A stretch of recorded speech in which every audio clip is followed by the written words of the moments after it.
Désolé pour cette coupure intempestive. Je reprends. Donc je parlais du fait que beaucoup d'historiens nient le fait que les Windsor puissent hériter du trône d'Angleterre, ce qui met en doute leur prétention à descendre du trône de David, contrairement aux Stuarts, qui de surcroît auraient du sang juif à la suite de nombreuses unions consanguines multipliées au fil des siècles. Par conséquent, il serait logique, mais non affirmatif bien entendu, que le faux Messie, celui qu'on appelle l'Antéchrist, vienne de cette lignée royale pour régner sur Israël et sur le monde.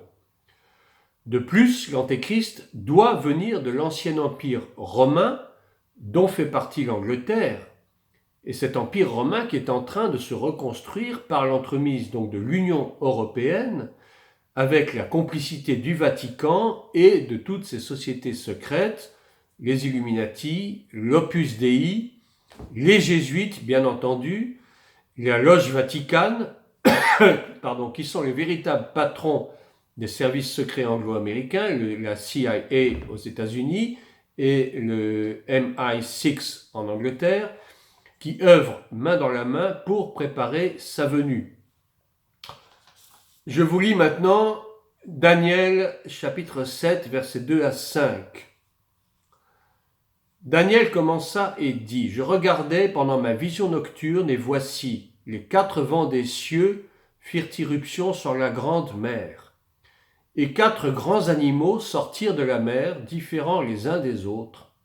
Le premier était semblable à un lion et avait 2 ailes d'aigle.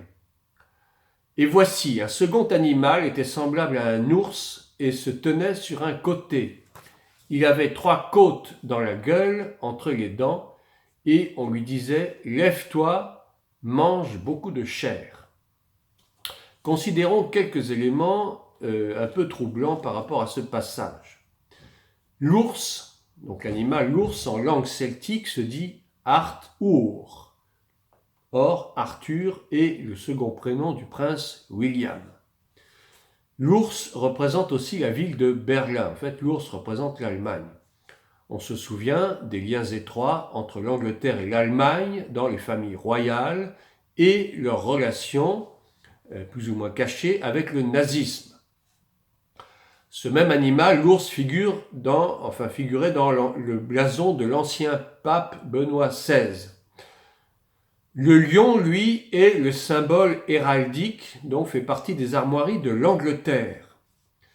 Le léopard, quant à lui, était le symbole d'Alexandre le Grand, qui fut le grand conquérant de l'Empire méditerranéen et qui est mort d'ailleurs à l'âge de 33 ans.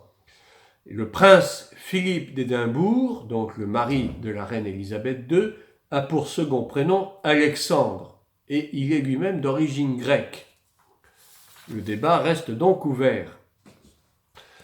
Afin de légitimer la puissance occulte de la maison royale d'Angleterre, il était primordial que les 2 familles Windsor et Stuart puissent s'unir et donner naissance, grâce à une vierge, entre guillemets, de la lignée mérovingienne, ayant en outre du sang hébreu dans son patrimoine génétique, en la personne de Diana Spencer, donne naissance donc à un premier-né, en l'occurrence William, qui serait le digne représentant d'une supposée, je dirais, descendance davidique.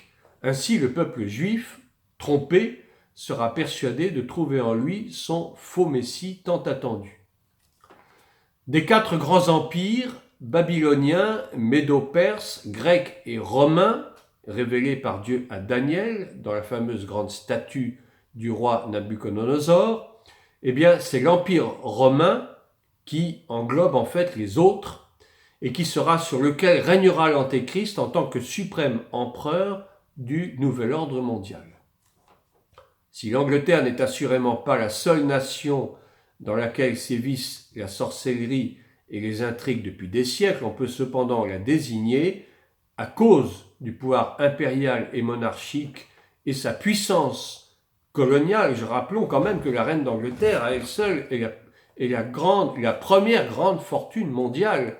Son patrimoine s'élève à plusieurs millions de milliards de livres sterling.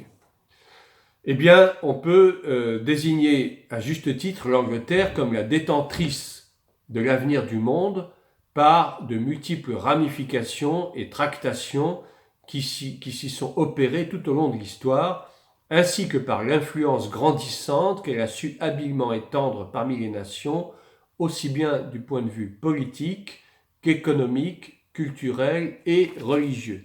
Voilà, je termine donc ce petit exposé et je vais maintenant, si vous me permettez, vous montrer quelques diapositives, quelques photos de la reine d'Angleterre, notamment, bon, la famille royale, tout le monde la connaît, mais des rapports de la reine d'Angleterre avec le druidisme, et donc son initiation au druidisme.